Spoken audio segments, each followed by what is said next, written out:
অঞ্জনা দেখি তোমার কোমল মুখনি। ये अभी ट्रेलर है, पिक्चर अभी बाकी है, मैं बोला है ना। দেখা দিন ধৰি মোৰ ধৰা নাই টোপনি। এয়া 2025 চনৰ অঞ্জনা। কেনেকুৱা কিমান পাৰ্থক্য হ'ল মানে আগৰ যিবিলাক 5 চনত 6 চনত 7 চনত 8 চনত যিবিলাক আমি অঞ্জনা চাইছোঁ, আপুনি চাইছে, তো আগৰ অঞ্জনা আৰু এতিয়াৰ অঞ্জনা 2025 চনৰ অঞ্জনা কিমান ডিফাৰেঞ্চ, কিমান পাৰ্থক্য হ'ল।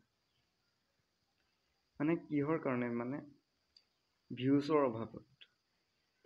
অভাৱত অঞ্জনা 2025ৰ অঞ্জনা আজি এনেকুৱা হৈ গ'ল।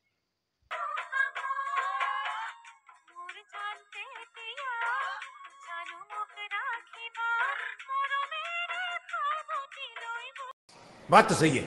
অঞ্জনা দেখি কোমল মুখনি, আৰু ভাল লাগে তোমাৰ মিঠা চাৱনি।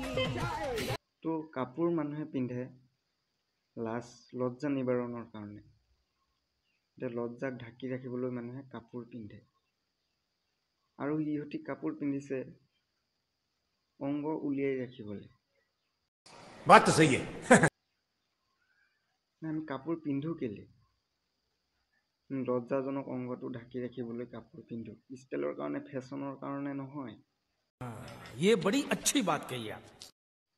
ইহঁতৰ চিন্তাধাৰা এইটোৱে, কেনেকৈ দেহা দেখুৱাই কেইটামান ভিউজ পাব, কেইটকামান টকা উপাৰ্জন কৰিব, কেনেকৈ ৰাইজৰ পৰা কেনেকৈ কেইটামান গালি খাব।